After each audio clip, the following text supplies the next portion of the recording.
So here is my first statement when I heard about Charlottesville. And I have a home in Charlottesville. A lot of people don't know. Here's the first. Can't believe they haven't figured that one out yet. Now they know. Now they finally know. But I don't want to bore you with this, but it shows you how dishonest they are. And most of you know this anyway. So here's what I said, really fast. Here's what I said on Saturday. We're closely following the terrible events unfolding in Charlottesville, Virginia. This is me speaking. We condemn in the strongest possible terms this egregious display of hatred, bigotry, and violence. That's me speaking on Saturday, right after the event. So I'm condemning the strongest possible terms, egregious display, hatred, bigotry, and violence. Okay, I think you can't do much better, right? Okay, but they didn't want to put this on. They had it on initially, but then when they talked, he didn't say it fast enough. He didn't do it on time. Why did it take a day? He must be a racist. It took a day.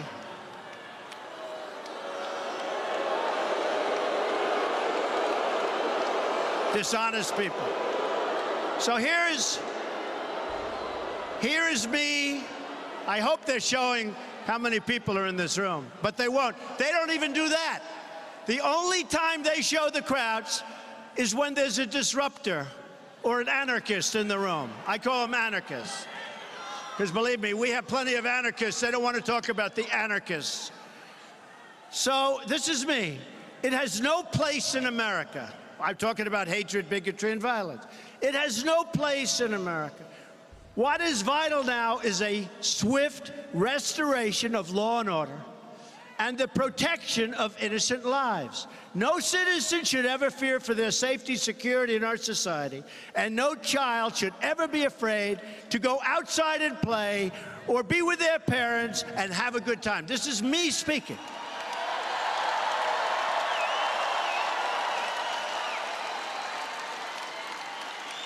Here's further. This is on Saturday, the first one. I did this 3 times. We have to come together as Americans with love for the nation and true affection.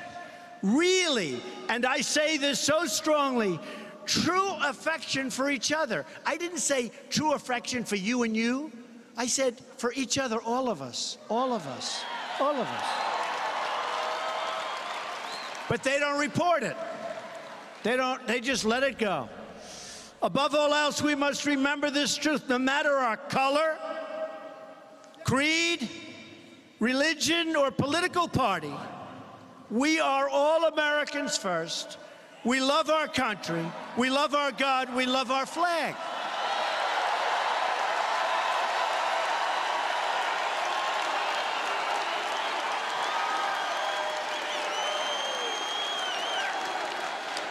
We should point out that the president is misquoting himself. He keeps saying, this is me speaking. He did not quote the part where he said the blame goes to many, many sides.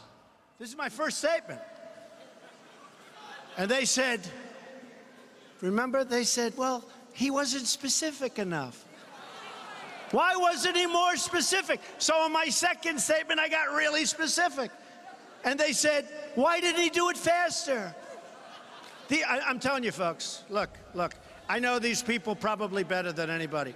And a lot of people have a problem with it because, look, what happens with them, if they're doing a story about me, I know if it's honest or false. This is the president lying about the media. He is telling his audience that the media lies about him. The president just quoted his remarks on Saturday after Charlottesville, and he falsely quoted his remarks. He said on that Saturday, we condemn in the strongest, most possible terms this egregious display of hatred, bigotry, and violence on many sides. On many sides. He repeated that twice. He did not include that just now in his quoting of himself to this audience. He is lying to this audience about what he said, and he is lying to this audience about what the media said about what he said. Let's go back to the president. But all the networks, I mean, CNN is really bad, but ABC this morning, I don't watch it much, but I'm watching in the morning. And they have little George Stephanopoulos talking to Nikki Haley, right? Little George. And he talks about the speech I made last night, which, believe it or not, got great reviews, right? They had a hard time. They were having a hard time because it was with soldiers. We were somber, we were truthful, we were saying things, and it really did. So he talked about it for like that much. Then he goes, let's get back to Charlottesville. Charlottesville. And Nikki was great. She's doing a great job, by the way. So now, I say we have to heal our wounds and the wounds of our country. I love the people of our country, the people, all of the people. It says, I love all of the people of our country. I didn't say I love you because you're black, or I love you because you're white, or I love you because you're from Japan, or you're from China, or you're from Kenya, or you're from Scotland or Sweden. I love all the people of our country.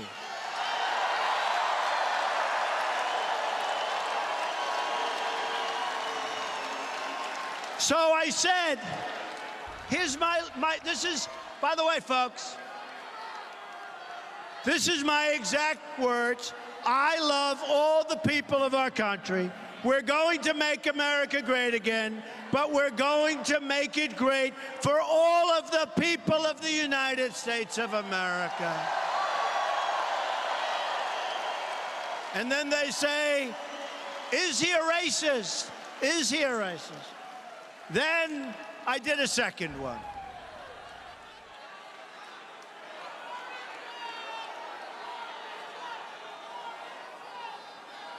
So then I did a second one. Don't bother, it's only a single voice and not a very powerful voice.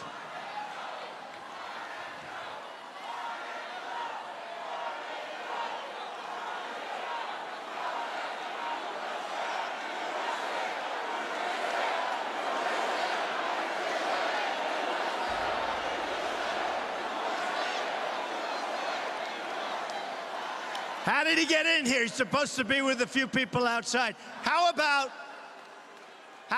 all week they're talking about the massive crowds that are going to be outside? Where are they? Well, it's hot out.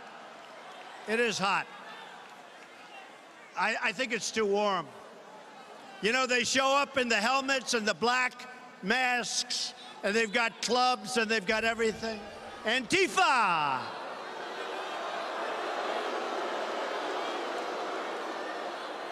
So on August the 14th, so that was it. And I said, all people, I love all people, everything, right? Now I figure I'm going to do it again. I'll be even more specific.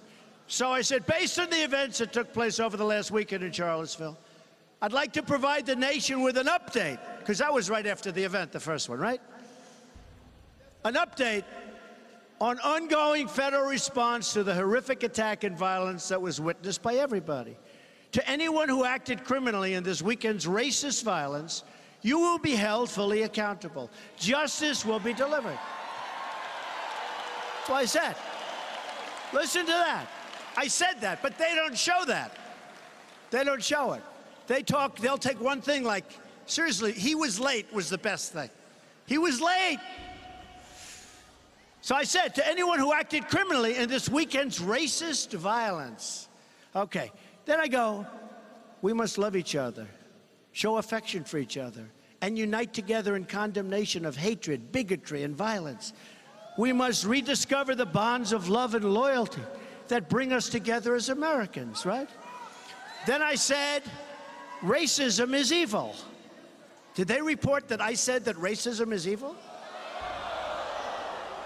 You know why? Because they are very dishonest people.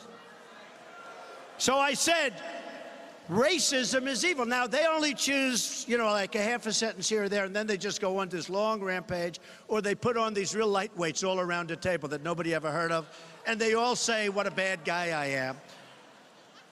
But, I mean, do you ever see anything, and then you wonder why CNN is doing relatively poorly in the ratings? Because they're putting like 7 people, all negative on Trump. I want to bring in Cornell Belcher to get his reaction to this, because, Cornell, we've heard the president say repeatedly when he quoted himself in his first comments about what happened in Charlottesville, he repeatedly said to his audience, "This is me speaking, this is me speaking." And he was reading from the written remarks that were prepared for him on that Saturday. And he left out the part where he said, "on many sides." On that Saturday, he actually referred to what happened in Charlottesville as this egregious display of hatred, bigotry, and violence on many sides, on many sides. And those were the key words that were objected to. The president's lied to his audience tonight, refusing to mention those words to his audience tonight, and inventing objections that the news media and others had about his speech. And that is just a pure lie about what he said on Saturday. You know, Lawrence, I think this is maybe some of the most weirdest ever uttered by a president, sitting president of the United States, as he rambles on. Whether you're Democrat or Republican, you tend to see presidents offering some vision and talking about the country and talking about sort of the policy agenda and talking about what they're trying to do for a country. This president has rambled on for several minutes talking only about himself, right?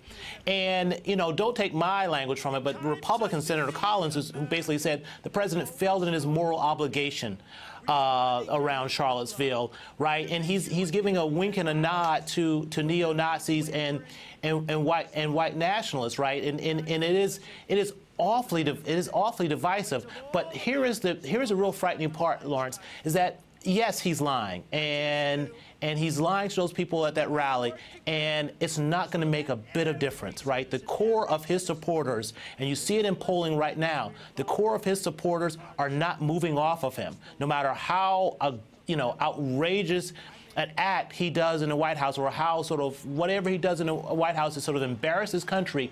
His core supporters, and he said it, I could stand in the middle of Times Square and shoot someone and I wouldn't lose any support. For better or worse, his core supporters are not moving away from him.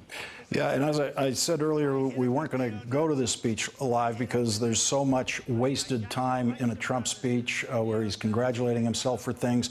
The other big problem with going to a Trump speech live is the extent that he is willing to lie, and lie directly to a television audience that we have a responsibility to monitor what is being delivered to that audience. The president tonight, falsely quoting himself, lying about what he said in the immediate aftermath of Charlottesville, can be taken as an admission that the president knows that it was wrong for him to say on many sides, which he said twice on Saturday, in which he refuses tonight to admit that he said. And Ron Klain, that would, to me, read as an admission that Donald Trump knows that he should not have said on many sides, because he dare not quote himself tonight having said that.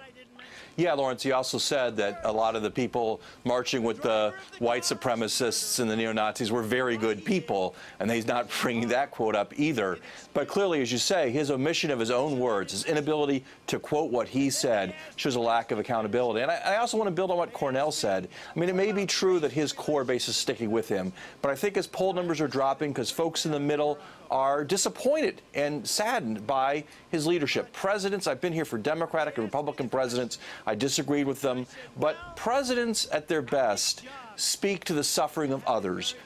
Heather Hayes lost her life. We haven't heard President Trump mention her name at all tonight. Donald Trump can only talk about his own suffering at the hands of the national media, and that suffering is them accurately reporting what Donald Trump says. And so that's not presidential leadership. That's a man just raving at the television set, and that's what we're seeing again from Donald Trump tonight. Cornell, such an important point Ron just made, that Heather Heyer's name has not been mentioned, and that what Donald Trump sees in the entire range of Charlottesville events is something for him to feel sorry for himself about, because of the way the news media covered it, because we covered it accurately and we reported what he actually said, which he is now tonight afraid of saying what he actually said the first time. Hey there, I'm Chris Hayes from MSNBC. Thanks for watching MSNBC on YouTube. If you want to keep up to date with the videos we're putting out, you can click subscribe just below me, or click over on this list to see lots of other great videos.